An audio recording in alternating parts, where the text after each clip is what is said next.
সবেমাত্র মদিনায় আসলেন, মদিনার একটা ভঙ্গুর রাষ্ট্র ব্যবস্থাকে উনি মেরামত করবেন, সংস্কার করবেন। এখন যে কথাটা বলবেন এই কথাগুলো গুরুত্বপূর্ণ না? গুরুত্বপূর্ণ। মালয়েশিয়ার honourable prime minister Anwar Ibrahim যখন প্রধানমন্ত্রী হলেন, উনি প্রথম যখন জাতির উদ্দেশ্যে ভাষণ দিলেন, এটা গুরুত্বপূর্ণ ছিল না? ছিল। যে কেউ কোনো বড় দায়িত্বে আসলে যখন কথা বলে প্রথম কথাগুলো খুব গুরুত্বপূর্ণ থাকে। রাসূল সাল্লাল্লাহু আলাইহি ওয়াসাল্লাম এই ভঙ্গুর সমাজকে, এই রাষ্ট্রকে মেরামত করবেন। এসেই জাতির উদ্দেশ্যে যে কথাটা বলছেন, এই কথাগুলোর কিন্তু অনেক ওজন আছে, অনেক গুরুত্ব আছে। প্রিয় ভাই এবং বোনেরা, তিনি 4 দফা কর্মসূচি দিয়েছিলেন মদিনায় এসেই। মদিনার সাধারণ জনগণের সাথে মিশে কর্মসূচি দিয়েছেন। কয় দফা? 4 দফা। প্রথমে বলেছেন শান্তির পয়গাম পৌঁছে দাও। তার মানে হি ওয়াজ এ পিস লাভার। রাসূল সাল্লাল্লাহু আলাইহি ওয়াসাল্লাম শান্তিকামী ছিলেন, তিনি অশান্তি পছন্দ করতেন না। পিস এন্ড হারমোনি কিভাবে সোসাইটিতে এনশিওর করতে হয়, এটা ছিল ওনার লক্ষ্য। প্রথম কথা থেকে বোঝা যায়। প্রথমে বলে নাই এই জিকির করো সবাই সুবহানাল্লাহ আলহামদুলিল্লাহ, বলছে এটা না। প্রথমে বলে নাই এই মেয়েরা সবাই পর্দা করো, মাথায় কাপড় দাও, বলছে? প্রথমেই বলেছেন শান্তির পয়গাম পৌঁছে দাও। সুবহানাল্লাহ। তিনি শান্তির নবী ছিলেন। তিনি শান্তি প্রতিষ্ঠার জন্য, পিস এন্ড হারমোনি করার জন্য আজীবন কাজ করেছেন। এবং মদিনাতেও তিনি এই 3 ধর্মের লোকদেরকে নিয়ে পিস এগ্রিমেন্ট করেছেন। যে কুরাইশরা আক্রমণ করেছে তাদের সাথে তিনি পিস এগ্রিমেন্ট করেছেন, শান্তি চুক্তি। প্রথম কথা হচ্ছে শান্তির বাণী পৌঁছে দাও।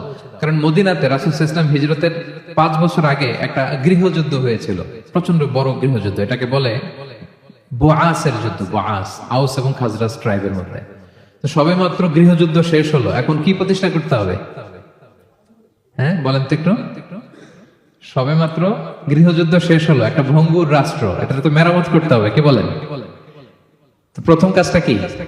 To establish piece in the society. এবং সেই কথাটাই রাসূল সাল্লাল্লাহু আলাইহি ওয়াসাল্লাম বললেন। রাসূল সাল্লাল্লাহু আলাইহি ওয়াসাল্লামের কথা বলার টাইমিং বুঝতে হবে, ওনার মাইন্ডসেট বুঝতে হবে, ওনার ফিলোসফি বুঝতে হবে। He was the greatest philosopher ever in the world. পৃথিবীর সবচেয়ে বড় দার্শনিক ছিলেন আমাদের নবী। তিনি কোনো কথা এলোপাথারি আন্দাজে বলে দেয় না, একটা বড় এইম রেখে। গৃহযুদ্ধ শেষ হলো, এই রাষ্ট্রকে আমাকে মেরামত করতে হবে, প্রথমে আমাকে শান্তি প্রতিষ্ঠা করতে হবে। এজন্য প্রথমেই বললেন আফশুস সালাম। আফশুস সালাম, শান্তির পয়গাম পৌঁছাও। যুদ্ধ, বিগ্রহ, বিশৃঙ্খলা, chaos in the society, এগুলোকে থামিয়ে দাও। এটা ছিল প্রথম মেসেজ। তারপর কি বললেন? ওয়া আত'ইমুত তাআম, মানুষকে খাবার খাওয়াও, ফুড শেয়ার করো। এটা সিম্পলি শুধু খাবার খাওয়ানো বুঝলে হবে না, খাদ্য সংকট দূর করো।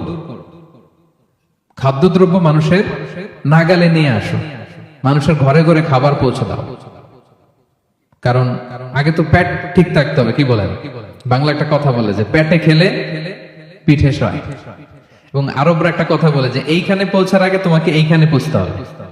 মানে কারো হৃদয়ে পৌঁছতে হলে আগে কোথায় পৌঁছতে হয়? পেটে পৌঁছতে হয়।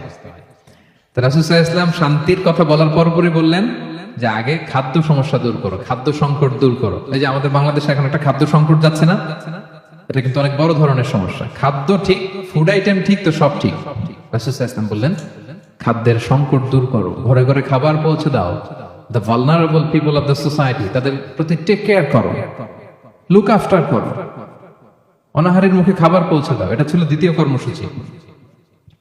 3 নম্বরে বললেন ওয়াসিলুল আরহাম, আত্মীয়তার বন্ধনকে মজবুত করো। এই যে কিনশিপ টাইজ, এই বন্ডেজটাকে আরো মজবুত করো। কারণ নিজেরা যুদ্ধ করলে কি আর শান্তি থাকবে? থাকবে না। আত্মীয়তার বন্ধনকে মজবুত করো। সব শেষে বললেন নামাজের কথা। আমরা কারোর সাথে দেখা হইলে প্রথমে কি বলি? আগেই বলি নামাজ করেন, দাড়িটারে লম্বা করেন, মাথায় একটা টুপি দেন, বোরকা পরেন। এই কঠিন কঠিন কথা বলে আমরা মানুষকে দিন থেকে ভাগাই। তো রাসূল সাল্লাল্লাহু আলাইহি ওয়াসাল্লাম প্রথমে বললেন পিস এস্টাবলিশ করো। এরপরে বললেন ফুড প্রিভিলেজ নিশ্চিত করো, খাবার আছে কিনা প্রত্যেকের পেটে, আগে এটা বলো। ঘরে ঘরে খাবার আছে কিনা, বিত্তশালীরা খাবার পৌঁছে দাও।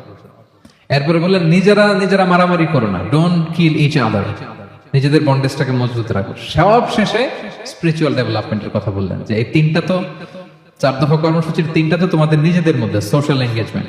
এবার হচ্ছে ডিভাইন এঙ্গেজমেন্ট। ডিভাইন পাওয়ারের সাথে নিজেদের সম্পর্ক জুটে দাও।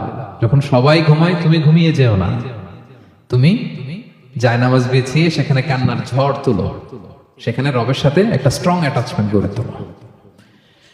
রাসূল সাল্লাল্লাহু আলাইহি ওয়াসাল্লাম বললেন চারটা কাজ যে করবে তাদখুলুল জান্নাতা বিসালাম, সহজেই সে আল্লাহর জান্নাতে ঢুকে যাবে।